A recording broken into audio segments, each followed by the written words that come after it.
The following program contains the views and opinions of the hosts, speakers, and participants.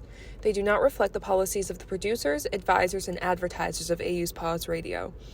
Its advisors, advertisers, nor the position of Adelphi University, the Board of Trustees, administrative faculty, or its affiliates. Paws web radio station encourages freedom of speech but does not endorse any specific viewpoints or messages. Listener discretion is advised, especially for potentially sensitive or controversial topics. Hey guys, it's Tayla and welcome back to Monologue. Hey, we've had a little bit of a hiatus for the past 2 weeks on Paws Radio, but it's been chill, it's been good. I think we have a lot more figured out, and I'm really excited to see what's coming up for us and this club / station / organization. Very exciting. When I am recording this, it's the day before the election. When this episode comes out, it'll be after the election, so manifesting a positive outcome, and I'm definitely feeling nervous. I'm definitely very anxious. I'm going to vote tomorrow because I didn't have time to early vote. I really wanted to, just so I could sleep all day on election day and stay up the whole night, but that could not happen. Too much has been going on. But yeah, today I just wanted to talk about, I guess, just self-care during this time. Because even though this is coming out after the election, shit still happens. And last time we did not know for a very long time. And I know that could be really stressful. I am stressed, to say the least. But yeah, I think it's really important to take care of yourself during this time. And, even once results are out, either way, there's still going to be residual anxiety, or God forbid, if something else happens, then, it's a lot. It's a lot to handle. For me, it's my first time voting, which I'm excited about, but I'm nervous about. I've been phone banking. I've been talking to people about voting, posting if people are watching. I don't know. I've definitely been trying to do everything that I can because I personally like the feeling of control. I like feeling like, okay, I got this. I'm doing what I need to do. Whatever. It's helpful for me. But it's still a lot.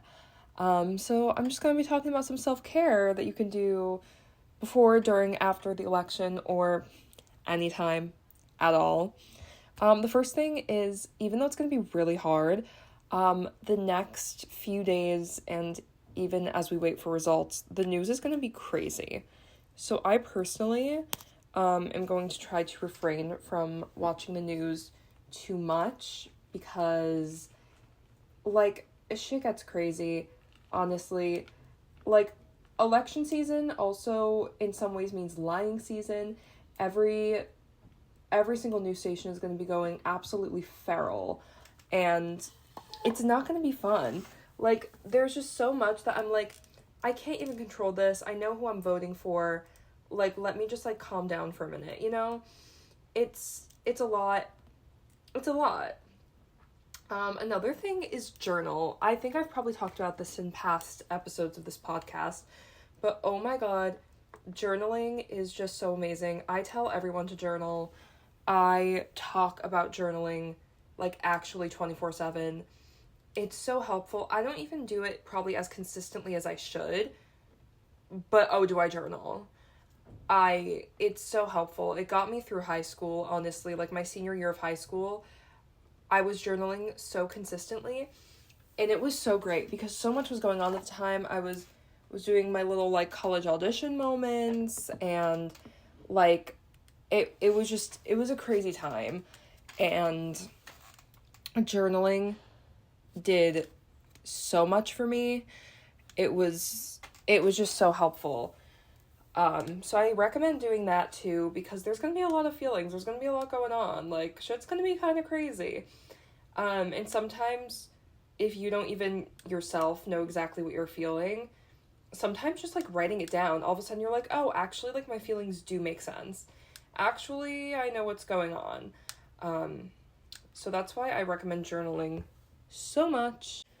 And along with that, just like trying to get enough sleep and stuff, because I will be staying up a lot. But after this, oh my god, I am gonna knock out. Cannot wait to sleep. Cannot wait to not have to check my phone 24/7. It's great. I guess this one doesn't count for this election anymore because it's gonna be over soon. But like I said, I've been phone banking, and that has been such an amazingly rewarding experience. Like, I truly loved it so much. If you don't know, phone banking is basically like canvassing, but like virtually. So I could do it in a lot of swing states, even though I'm not currently in a swing state. So basically, you like join a group or something, and they teach you how to use a specific dialing system, and then from there you call random people completely anonymously and be like, hey, like, I'm volunteering with blah blah blah. Can this person count on your vote for the upcoming election? And I wasn't expecting a lot of people to answer their phones, but a lot of people did, and a lot of people listened, and it was amazing.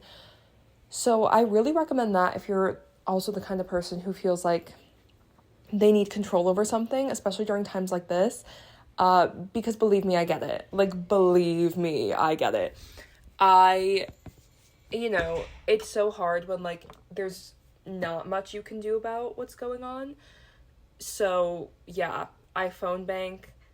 I do the things. I do what I gotta do to make myself feel better and to feel like I'm making a difference. And you know what? It's great. I love it. And I would recommend it to anyone. Because also, like, it's anonymous, so you don't have to be embarrassed for people to be like, Tayla? Like, what? Because no one is gonna know it's you. And you're allowed to have, like, information in front of you and, like, almost like a script in front of you. So that's also really great, because when I get nervous, I forget things. So, but yeah, it's really great, and I love it, and it's fun, so I highly recommend doing that, even if it's just, like, a statewide election, or only happening in a few states for, like, Congress or things like that. I highly recommend it. Great opportunity. And finally, I definitely recommend hanging around like-minded people, people who agree with you. It's always great to have other perspectives, but sometimes at times like this, you really just need to be around people who get it, because it's a scary time and you need some support. And that's what I like to do. Thankfully, all of my friends and the people around me are very like-minded. So I really like that. But yeah, that is all for today's episode. Keeping it short, because I know there's a lot going on at the moment. But thank you so much for listening, and I will see you next week.